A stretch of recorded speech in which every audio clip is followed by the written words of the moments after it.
Ignition sequence starts. 6, 5, 4, 3, 2, 1, 0. Liftoff. We have a liftoff.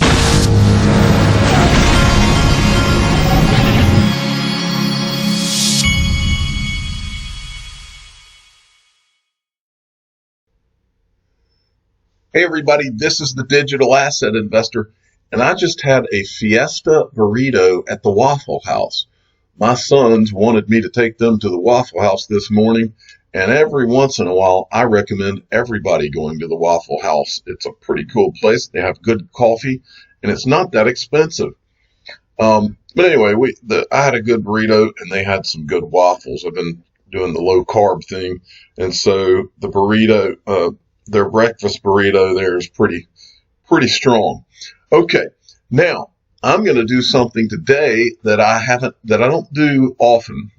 Last night I decided, I've been making now for 3 years, I've been making connections in this digital asset space to Ripple and other type companies and people and different things.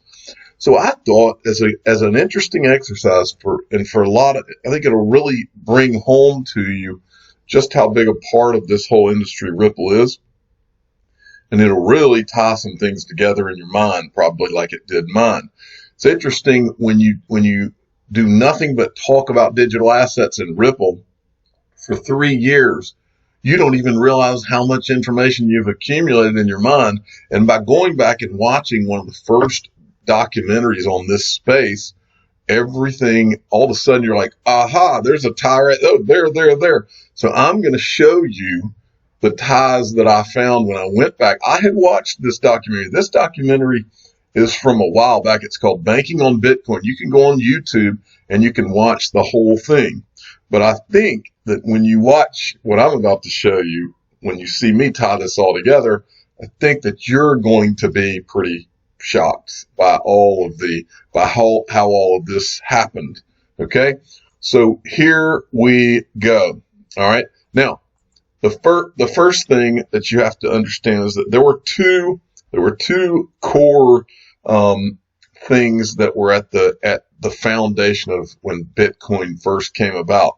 One was Mt. Gox. Okay, so let's go through, and this is kind of what was talked about in the documentary. Mt. Gox, there's a little bit of confusion here for me, but look at this. It says Mt. Gox was a Bitcoin exchange based in Shibuya, Tokyo, Japan, launched in July 2010. By 2013 and into 2014, it was handling over 70% of all Bitcoin transactions worldwide as the largest Bitcoin intermediary and the world's largest Bitcoin exchange. So it says here that it was launched on July 10th in Tokyo. Okay. But then when you go down here and you read about the founding, it says, in late 2016 or late 2006, Jed McCaleb started Mt. Gox for Magic the Gathering. Okay, says in July 2010, McCaleb read about Bitcoin on Slashdot, and he decided in other words, he had not gotten rid of the domain, but he had stopped using the domain. But then in July 2010, McCaleb read about Bitcoin on Slashdot and decided that Bitcoin community needed an exchange for trading Bitcoin and regular currencies. On July 18th, Mt. Gox launched its exchange and price quoting service, deploying it on the spare Mt. Gox domain name. Well, if it was launched here, then apparently Jed McCaleb it's supposed to be in Japan. Okay. Well, this is where it gets weird to me. Then it says McCaleb sold the site to French developer Marc Karpelès, who was living in Japan in March 2011. So this makes it sound like that's how it ended up in Japan. Like selling it to this guy is how it ended up in Japan. Really make Mt. Gox what it has the potential to be, to require, On 19th of June, okay, and then it goes on that on the Mt. Gox was eventually hacked. Now I'm going to keep this Mt. Gox up. This part has me confused because I don't, and maybe Jed McCaleb did live in Japan, but that is one part of this that does not make any sense to me. Okay, well, that's Jed McCaleb for those of you that don't know, and we'll get to what he does next. Now, but let's go back to this. What he said when I want to see if we can get to the part where he sold founding, and it's right here. Let's see. I'm trying to find where where the sale took place. I'm drawing a blank here. 1 second, I'll find it. So he launched it. Jed, let me see if we've got a section on. Okay, Mark Karpelès is right here. It says, I think it's right here. All right. Karpelès acquired Mt. Gox Bitcoin exchange site from programmer Jed McCaleb in 2011, which was later incorporated in Tokyo, with its original owner receiving 12% shares in the new company. Mt. Gox filed for bankruptcy in Japan on this date.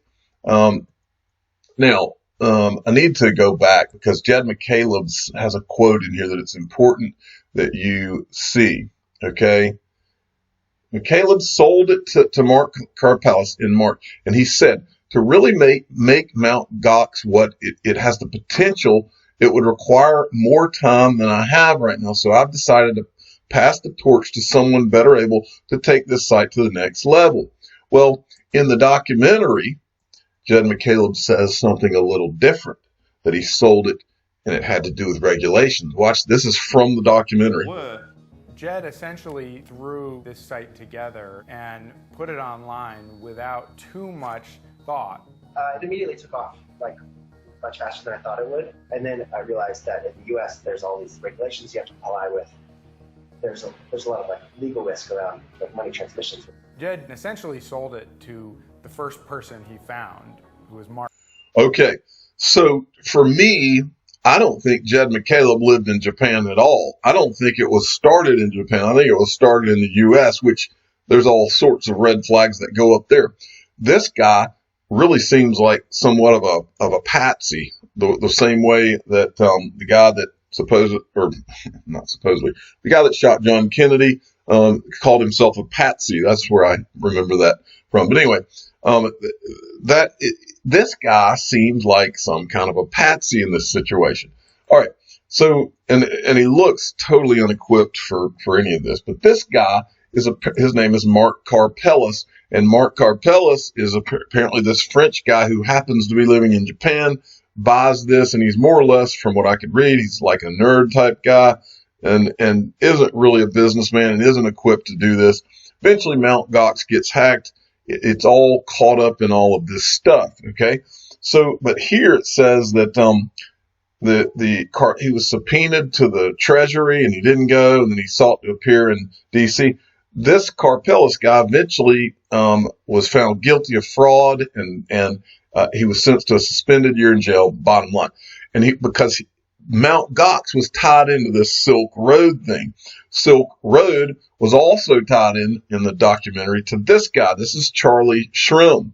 Well, Charlie Shrem is the guy who actually went to prison.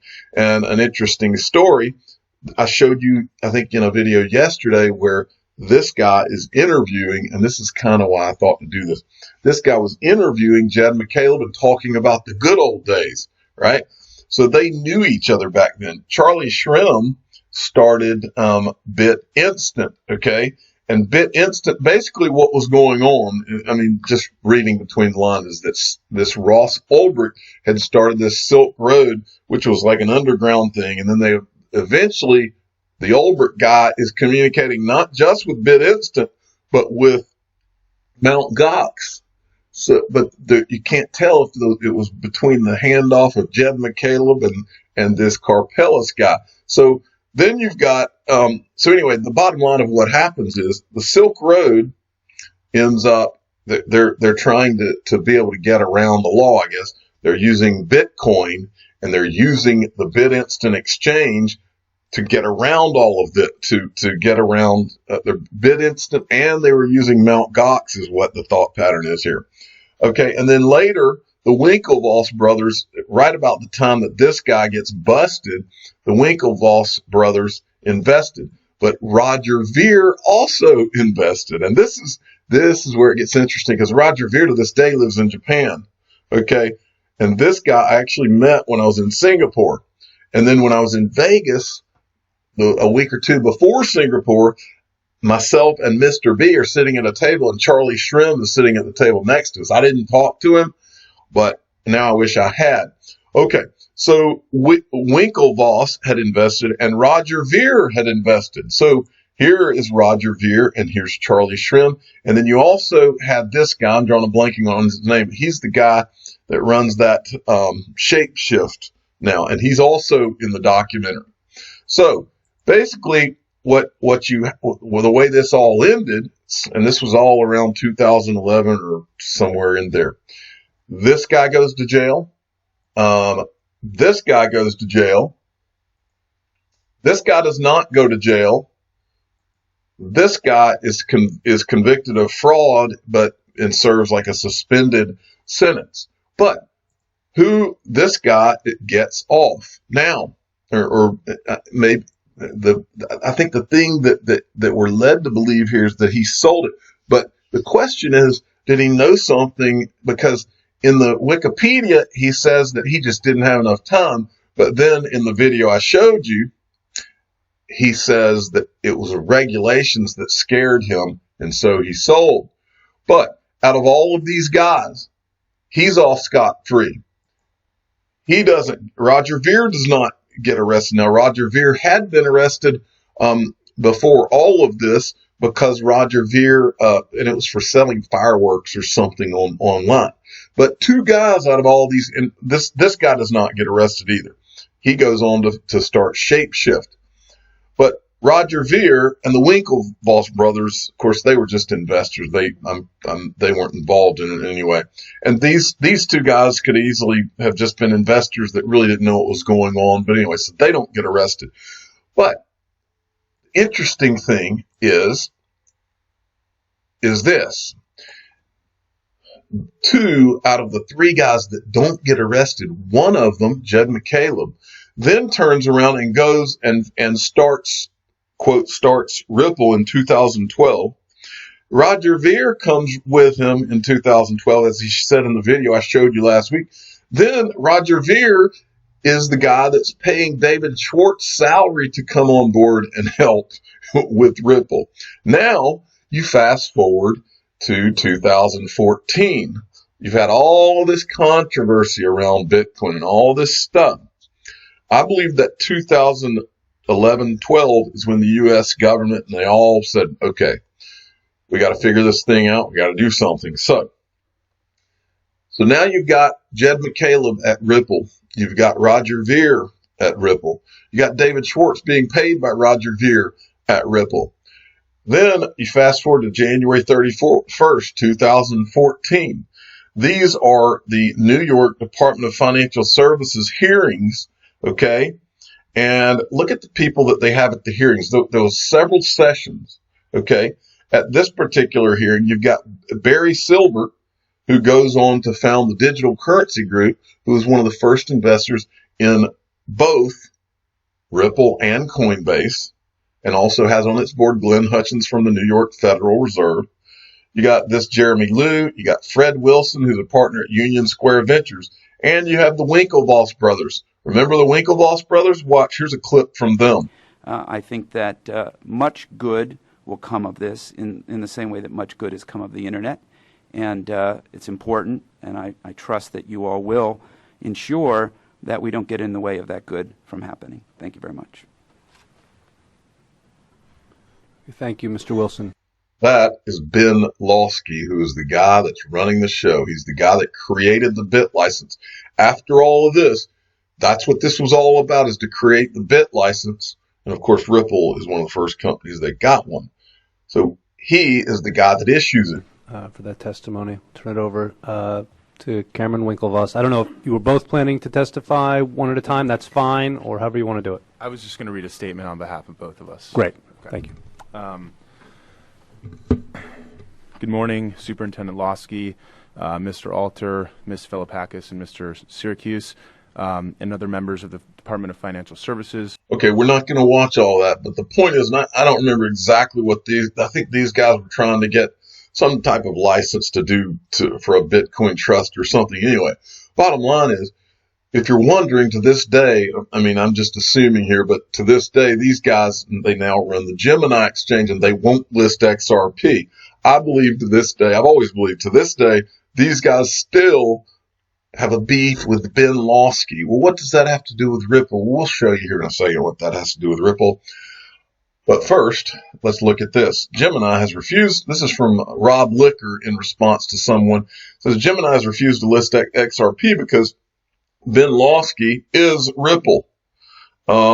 Simple politics, nothing else. Losky is the architect of the New York bit license, and the Winklevoss still have a beef of process obtained Gemini trust. Okay? Because in November 21st, 3 years after this video, well, let's see, 3 years after this video where, let's see. That is equally that regulators should mind On a state level. 3 years after this video, Ben Losky becomes a board member at Ripple. Okay?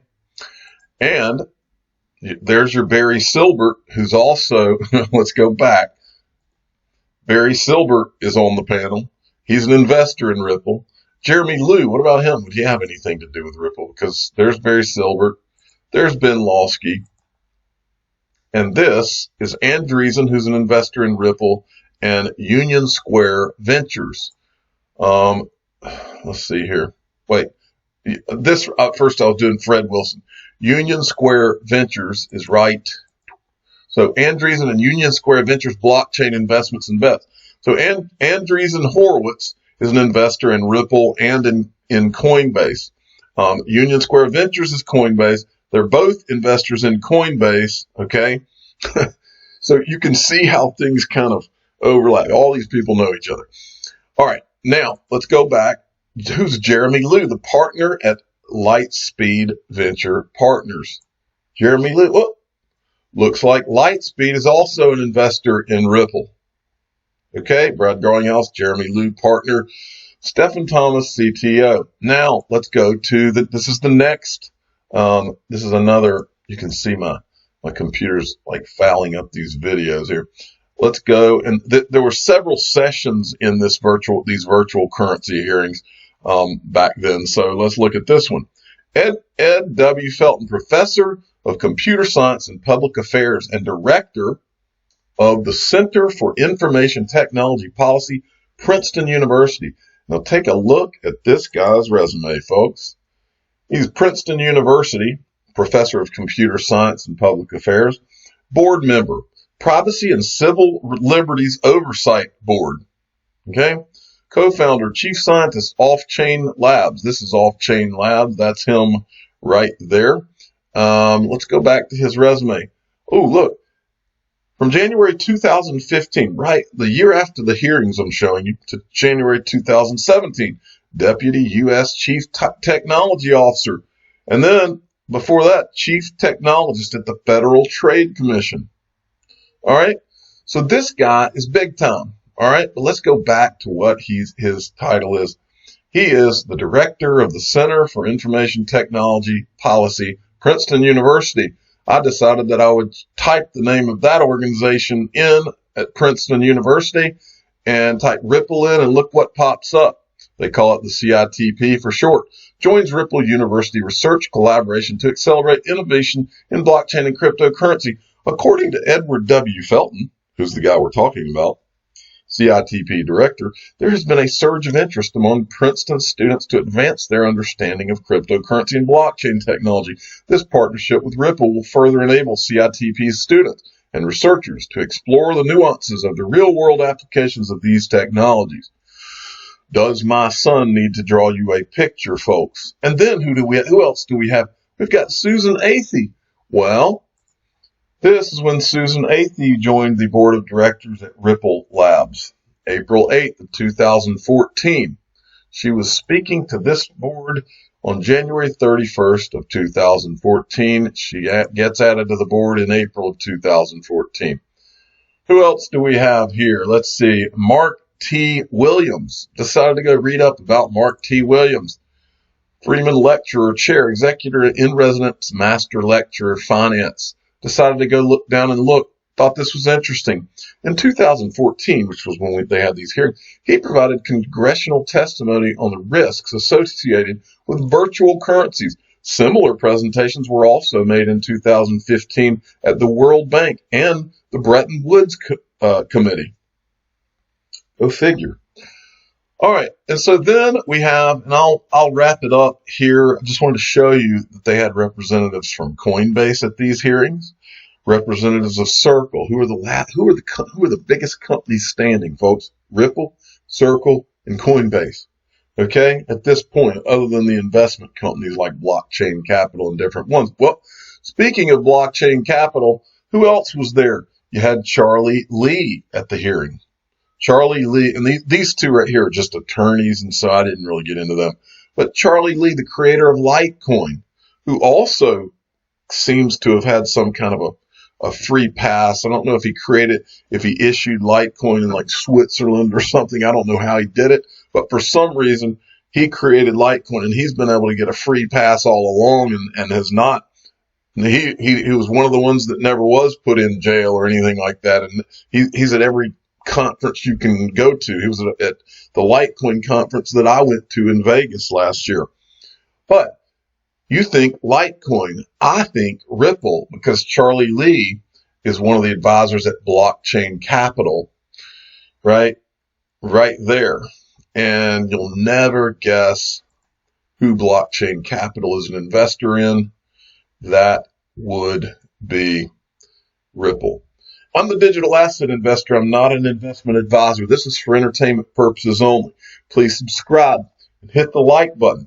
And ask your friends and family, did Mt. Gox start in Japan or not? Because I can't seem to figure it out.